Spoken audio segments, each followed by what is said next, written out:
Bonjour à toutes et à tous, voici la mythique, l'authentique, l'iconique, l'historique et sympathique, l'hypnotique ski électronique. Alors c'est une montre que tout le monde connaît, c'est une montre qui a une cinquantaine d'années maintenant, qui a été créée en 1967 et qui a été lancée un an plus tard, en 1968, à l'occasion des Jeux Olympiques d'hiver de Grenoble.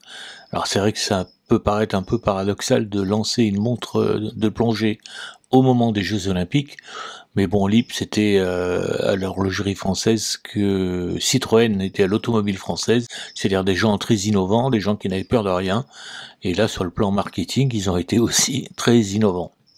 Bon, les innovations, il y en a eu pas mal d'autres, hein, notamment en ce qui concerne le mouvement, qui est un mouvement électronique, dont je vous parlerai un petit peu plus tard. Bon, c'est pas un mouvement à quartz, c'est un mouvement purement électronique. Et d'autre part, autre innovation, ils ont réussi à créer la première montre de plongée française étanche à 200 mètres, ça c'était leur principal challenge. Et pour ça, ils ont utilisé un composant suisse qui est le boîtier. C'est un boîtier super compresseur, et ce boîtier super compresseur d'origine suisse, donc, il a une particularité, c'est que plus vous descendez profond, plus le boîtier devient étanche. En effet, plus on descend, plus le poids de l'eau augmente, plus la pression augmente, et plus la pression augmente, plus le joint d'étanchéité qui se trouve dans la montre est écrasé. En gros, plus vous descendez profond, plus la montre devient étanche, jusqu'à quand même une limite à 200 mètres. Et pour être sûr que ce soit bien un boîtier super compresseur, il suffit de regarder à l'intérieur du fond de boîte, c'est écrit noir sur blanc, Swiss Made Super Compressor.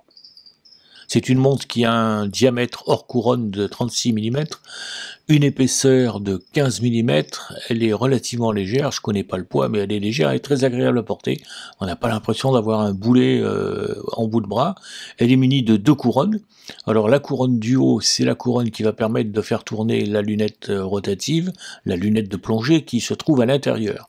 Aujourd'hui, la plupart des montres de plongée ont une lunette externe qui est unidirectionnelle, munie d'un cliquet. Là, elle n'est pas unidirectionnelle, ça marche dans les deux sens, il n'y a pas de cliquet, mais c'est relativement dur, ce qui sans doute était fait pour éviter que pendant la plongée, la lunette se dérègle. Une autre particularité de ces couronnes, c'est que, eh bien, elles ont une face avec un petit quadrillage dessus, très très esthétique et très reconnaissable. Évidemment, la couronne du bas, elle sert à régler l'heure et la date. Le bracelet, c'est un bracelet qui est d'époque également, c'est un bracelet Tropic Sport de 19 mm.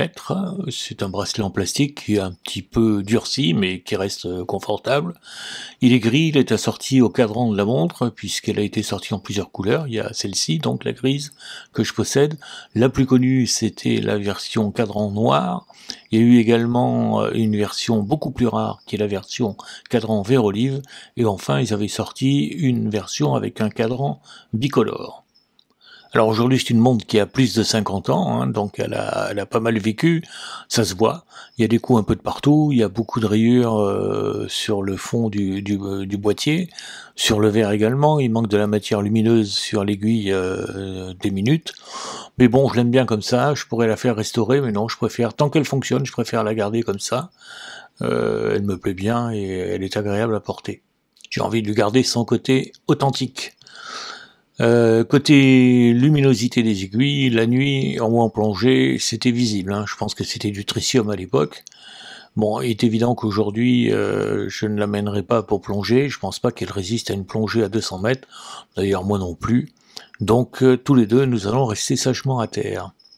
Alors maintenant, on va parler un petit peu du mouvement qui équipe cette nautique ski électronique. C'est donc un mouvement électronique, c'est pas un mouvement à quartz, c'est électronique. Ça a été mis au point à l'origine par 2 firmes américaines, Bulova et Elgin, avec lesquelles ont collaboré LIP, et le mouvement, donc c'est un mouvement LIP électronique R184. Et quand on regarde la composition du mouvement, on se rend compte que la partie électronique, c'est celle qui se trouve en haut à droite de l'image, c'est pas grand chose, il y a très peu de composants électroniques en fait. Comment ça marche ? Eh bien c'est très simple, il y a une pile à l'intérieur de 1,5 V, et c'est cette pile qui va lancer le mouvement. Alors la pile alimente la bobine agit comme un électroaimant et ça va entraîner le mouvement du balancier. Quand le balancier va arriver en bout de course, il y a un petit micro-contact qui se trouve sous le balancier et qui va tout simplement couper le courant. À ce moment-là, plus de courant dans la bobine, plus d'électroaimant, le balancier va repartir dans l'autre sens, le courant va être rétabli et ainsi de suite, jusqu'à ce que la pile soit à plat.